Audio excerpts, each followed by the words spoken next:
Now, she greets us with a smile and brightens up our day as a regular member of the This Morning family and as a presenter on Capital's breakfast show. Siân Welby is joining us today, though, to talk about a cause very close to her heart, and that is dementia. This is after her father, Ian, was diagnosed 5 years ago. So please welcome Siân Welby. Lovely to see you. Listen, you and I have talked many times about this because, you know, I've known you for a while and my dad had Alzheimer's and I know how difficult it is when a family gets a diagnosis. Before we talk about how that came about, how is your dad at the moment? Yeah, I would say I'm very lucky in the way that he's quite stable at the minute, so you don't see any drastic changes.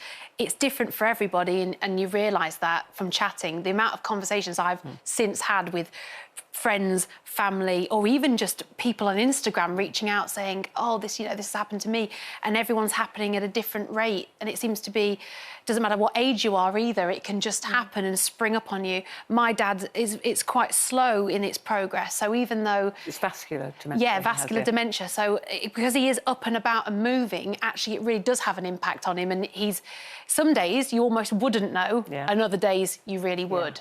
I mean, people often talk the hardest thing is getting a diagnosis, and there was a time when, you know, I think it was like 3 in 5 GPs admitted that they actually weren't sure how to diagnose dementia or would even recognise the symptoms. When did you and the family think something's not right here, and how long did it take you to get an actual diagnosis? Well, this is the thing, because it creeps up on you, because my dad is in his 80s, you know, he's quite an old dad, and so you just claim it's, you know, it's old age, or it's awful. You feel guilty afterwards because they drive you a bit mad for a while. You're like, Dad, I told you. Or, you know, my mum's going, Ian, I told you this morning. You know, you feel like they're not listening, or they're, you know... I remember saying to my dad once, I went, are you going mad? Yeah. And after, when I realised that he had, I went, oh, I can't believe I said that. I know. Yeah. So that's it. So at the beginning, it creeps up on you. And I think there's an incredible stat that most people, you can have it for almost 20 years before being diagnosed. Oh, wow. It creeps in gradually and gradually. So with my dad, it got to the point where it was bigger things. So not just like losing the keys, but forgetting the way to his mum's house, you know, a journey that he'd done a million times. When you notice really out of character things where you go, well, they definitely knew that. That's a bit weird. Yeah. My mum took him to the memory clinic at that point and said, I think we just need to check his memory and see what's going on. My mum has dementia as well, and it's like, I think when she was living in her own house, a lot of it's masked because she knows where everything is. She's been there for such a long time. But you're right, when they go out of that environment, you start to think...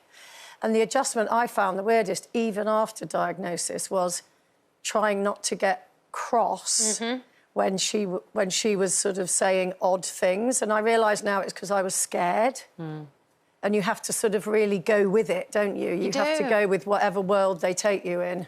So what do you do then to kind of help them day to day? Well, you're right, it's actually such a minefield, and I'm no expert. I'm going off what I've had to do, and I think because my dad is older and I'm younger, it's almost like in the same way that you might have with a grandparent, with our age difference.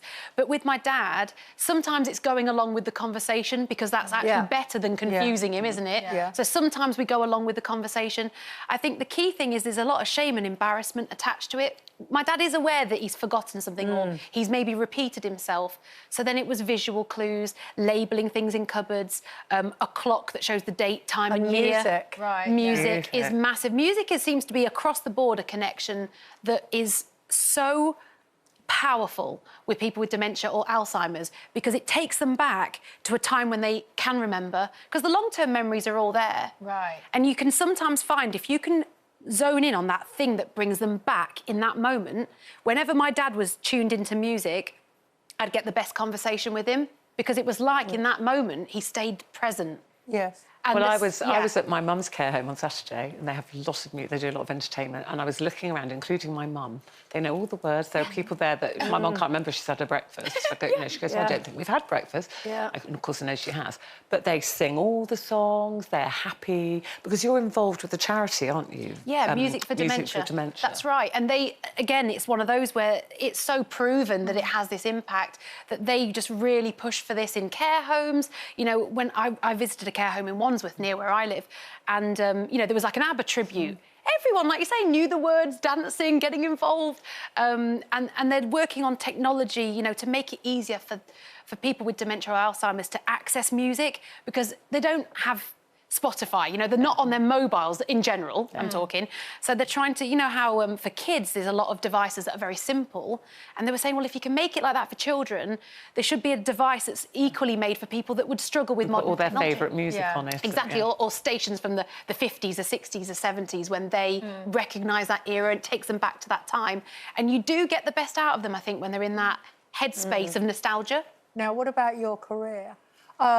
I've read this morning that when you got pregnant in 2024, you didn't tell anyone. No. Now, as someone who was a boss who employed so many women who did get pregnant, and I welcomed it, and, you know, we worked through it, I was a bit astonished to discover here we are in 2025, and you thought it was a bad idea. It would not help your career to tell people. It's a weird thing because I think it almost doesn't matter what job you're in. Yes, I'm in media and it's a bit of a strange old world, isn't it? And there's always a paranoia there.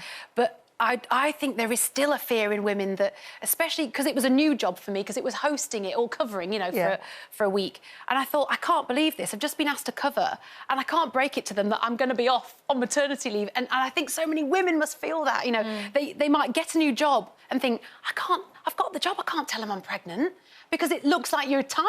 Is it because you've got to take time off? I think that's what got in my head, and I didn't want to seem like I was flaky or... I mean, it's probably all in your own mind. A lot of the paranoia that I had didn't really exist and everyone was brilliant about it, but in my head...